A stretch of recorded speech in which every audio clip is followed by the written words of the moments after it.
Hi, my name's Ava. And before you judge me, just hear me out. Because when I say I cut off my entire family, people assume I'm bitter or overreacting.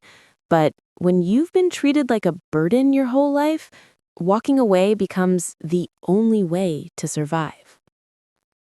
I grew up in a family that revolved around my younger brother, Nathan.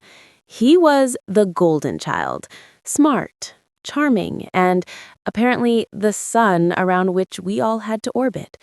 I was the quiet, responsible one. I got good grades, helped around the house, never caused trouble. But no matter what I did, it was never enough compared to him. When Nathan got into an expensive private school, my parents celebrated like he'd won a Nobel Prize. When I got accepted to college, they didn't even come to my orientation. My dad said, "We can't afford to take time off work right now." But they somehow managed a whole week off when Nathan graduated. Still, I never complained. I told myself, that's just how families are. Some people get more attention, that's fine. Fast forward a few years, I'd moved out, working full-time and studying part-time for a nursing degree. It wasn't easy, but I was proud of myself. Then, one day, I got a call from my mom. She said Nathan had proposed to his girlfriend Emily, and they were planning the wedding of the year. At first, I was happy for him, until I found out my parents were paying for everything. And when I say everything, I mean everything. The venue, catering, custom designer dresses, even a private fireworks show. My mom bragged about it nonstop. "It's our only son. We want to make it special." The final cost? Around $200,000. I remember sitting there, staring at the photos of the luxury hall and floral arrangements, thinking, they're spending six figures on this while I can barely pay rent. See, a few months before that, I'd asked my parents for help with tuition.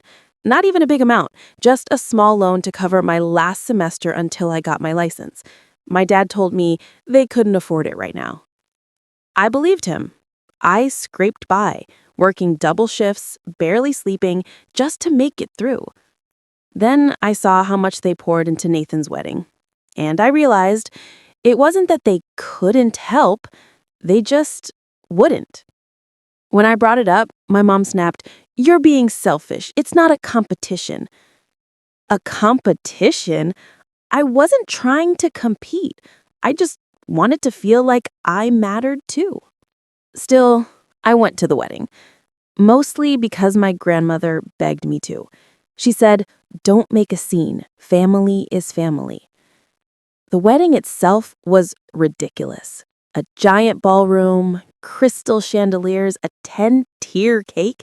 Nathan strutted around like royalty.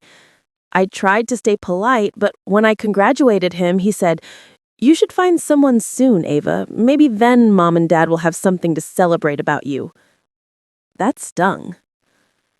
The next day, when everyone was cleaning up, I overheard my mom telling one of her friends, "Ava's always been independent. She doesn't need us like Nathan does."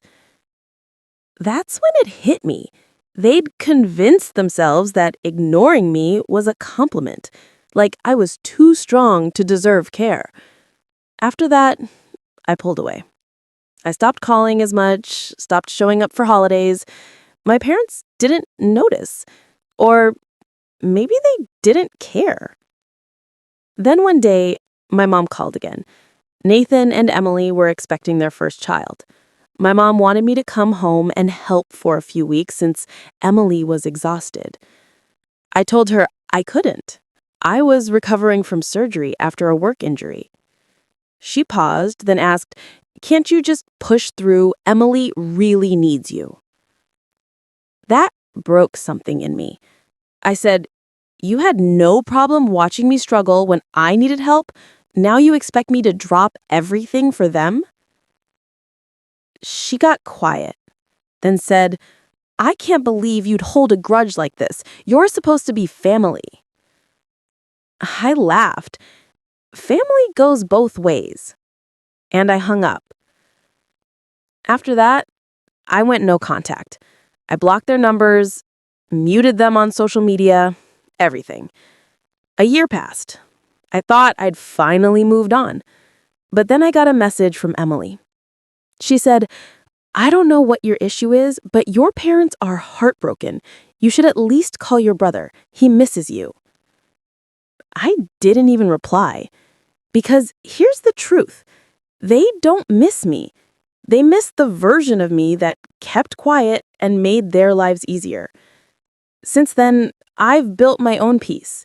I finished my degree, got a stable job, and surrounded myself with people who actually show up when it matters. Sometimes I still feel guilty.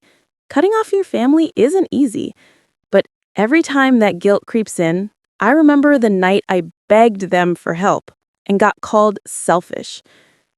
Now I finally understand that love without respect is just control dressed up as care. So, yeah, I cut them off. And for once in my life, I don't regret choosing myself.